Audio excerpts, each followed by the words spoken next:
کچھ عورتیں ایسی ہیں جو تم پر حرام کی گئی ہیں ہمیشہ ہمیشہ کے لیے، ان سے کبھی نکاح نہیں ہو سکتا۔ ان کا بیان ہے، وہ کون سی عورتیں ہیں؟ اللہ تعالیٰ فرماتا ہے حرمت علیکم امہاتکم و بناتکم و اخواتکم و عماتکم و خالاتکم، یہاں تک تمہارے اوپر تمہاری مائیں حرام ہیں، ماں سے کبھی نکاح نہیں کر سکتا، اور تمہاری بہنیں تمہارے لیے حرام ہیں، مائیں حرام ہیں، بہنیں حرام ہیں، بیٹیاں تمہارے اوپر حرام ہیں، اپنی بیٹی سے کوئی نکاح نہیں کر سکتا۔ تمہاری پھوپھیاں اور تمہاری خالائیں، یہ وہ جو ابد الآباد ہمیشہ ہمیشہ کے لیے تم پر حرام ہیں، ان کو محرم عورتیں کہا جاتا ہے، ان سے پردہ بھی نہیں ہے، باپ کا اپنی بیٹی سے نہیں ہے، بیٹے کا اپنی ماں سے نہیں ہے، اسی طرح بہن کا بھائی سے نہیں ہے، یہ محرم عورتیں ہیں جن سے نکاح کبھی نہیں ہو سکتا۔ اس کے علاوہ کچھ اور بھی ہیں، یہ 5 تو میں نے بتایا، ماں، بیٹی، بہن، پھوپھی اور خالہ، یہ 5 ہوئی۔ اب آگے رب تعالیٰ فرماتا ہے وَأَخَوَاتُكُم مِّنَ الرَّضَاعَةِ، یعنی دودھ شریک بہن ہے، یعنی تمہارے ماں کا دودھ کوئی اور لڑکی پی ہے تو وہ تمہاری رضائی بہن ہو گئی، یا تم نے کسی خاتون کا دودھ پیا تھا اپنی ماں کے علاوہ، اپنی ماں کے علاوہ کسی اور کا دودھ پیے تھے، تو اس عورت کی جو بیٹی ہوگی وہ تمہاری رضائی بہن ہوگی، اس سے کبھی نکاح نہیں ہو سکتا۔ یہ رضائی بہن، دودھ شریک بہن اس کو کہا جاتا ہے۔ پھر 7ویں نمبر پر وہ امہات نسائکم، اور تمہاری بیویوں کی مائیں یعنی ساس سے کبھی نکاح نہیں ہو سکتا، حتیٰ کہ اگر تمہاری بیوی کو تم نے طلاق دے دیا ختم ہو گئی، یا پھر انتقال بھی ہو گیا بیوی کا، تب بھی اس بیوی کی ماں سے کبھی نکاح تمہارا جائز نہیں ہے، وہ ماں کے درجے میں ہو گئی، کیونکہ ماں اور بیٹی کو نکاح میں جمع کرنا جائز نہیں ہے۔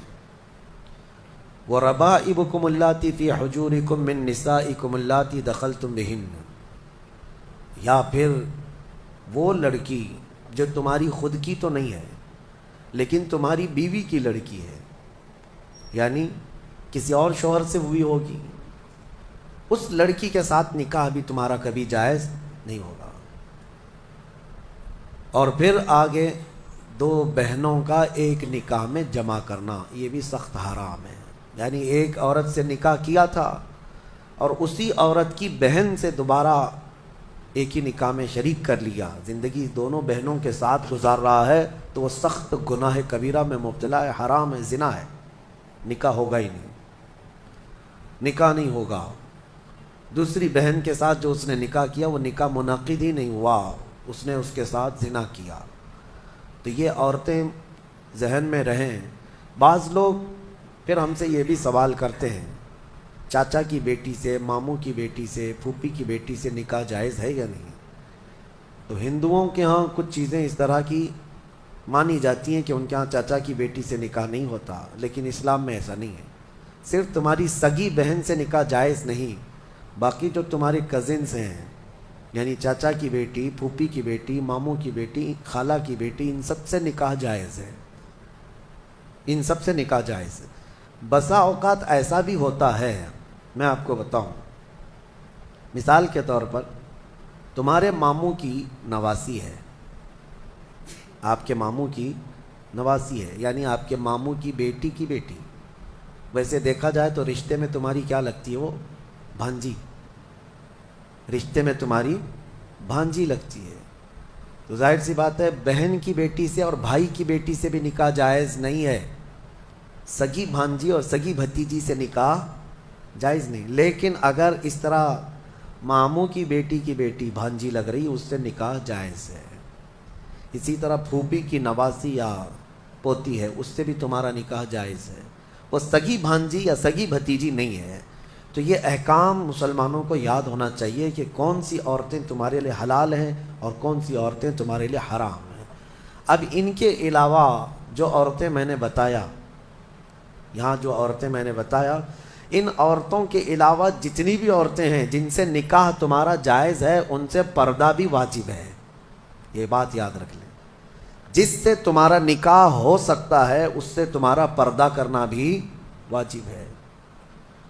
یہ ہمیشہ ذہن میں رہے. محرم عورتوں سے صرف پردہ نہیں ہے، باقی غیر محرم جتنی بھی عورتیں ہیں، تمہاری چچا کی بیٹیاں، تمہاری پھوپھی کی بیٹیاں، تمہارے ماموں اور خالہ کی بیٹیاں، جن سے تمہارا نکاح جائز ہے، ان سے پردہ بھی ضروری ہے.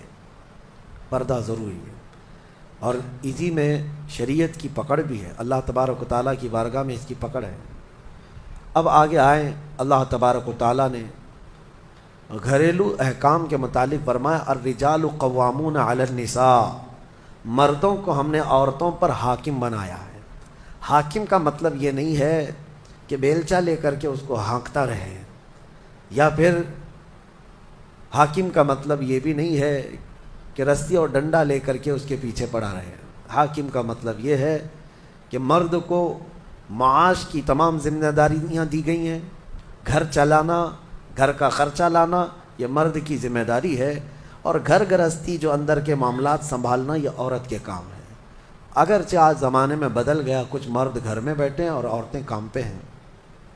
انہوں نے فطرت قانون کا بدل لیا ہے. اب یہاں پر کچھ لوگ یہ سوال بھی کرتے ہیں کیا عورت کا کمانے کے لیے نکلنا جائز ہے یا نہیں ہے. اس سلسلے میں آپ کو بتا دوں، عورت اگر شریعت کی پابندیاں کرتی ہے اور حدود شرع میں رہ کر کے کوئی جاب اس کو لگتی ہے یا کوئی کام کرتی ہے تو بالکل اس کے لیے جائز ہے، کوئی حرج نہیں. عورت کا کمانا اسلام میں کہیں پر بھی یہ نہیں کہا گیا کہ ناجائز ہے، جائز ہے، لیکن اس کے شریعت کے جو تقاضے ہیں اگر وہ پورا کر سکتی ہے تو دونوں کو ساتھ میں لے کر کے چلنا چاہے تو چل سکتی ہے. لیکن اللہ نے جو قرآن میں فرمایا مردوں کو عورتوں پر حاکم بنایا گیا، مردوں کو عورتوں پر حاکم بنایا گیا. اور اسی سے آپ کو یہ سمجھ میں آ جانا چاہیے کہ آپ کے لیے نان و نفقہ لانا، گھر بنانا، گھر کے اخراجات لانا یہ مردوں پر ہے. کچھ بیچارے بھیکاری لوگ ہیں جو عورتوں کے اوپر اس قدر ظالم بن کر کے بیٹھے ہوتے ہیں کہ وہ سارا خرچہ سسرال سے ہی چاہتے ہیں کہ عورت کا جو مائکہ ہے یا اس کا مرد کا جو سسرال ہے وہیں سے وہ سب کچھ لانا چاہتے ہیں. اور ہمارے ہاں شادیوں میں بھی یہی رواج بہت زیادہ ہے. بہت سارے لوگ شادی اس لیے بھی کرتے ہیں کہ بہت زیادہ جہیز لائے گی عورت، بائک لائے گی، کار لائے گی، اسی لالچ میں شادی کرتے ہیں. میرے عزیزوں، مرد اللہ نے تمہیں بنایا ہے، تم اپنے ہاتھوں سے کماؤ اور عورت کو کھلاؤ، ایک صدقے کا ثواب ہے. اور نہیں کر سکتے تو جہیز کیوں مانگتے ہو؟ مسجد کے باہر کھٹوری لے کے بیٹھ جاؤ، روز آنے جانے والے کچھ نہ کچھ ڈالیں گے، وہ اور زیادہ بن جائے گا. بات سیدھی سی ہے. کچھ لوگ آفیشیل طریقے سے مانگتے ہیں اور کچھ لوگ اندر میز کے اندر سے مانگتے ہیں. دونوں مانگنے والے ایک ہی ہیں، بھکاری ہیں. مردوں کو اللہ تبارک و تعالیٰ نے اس کا حکم نہیں فرمایا.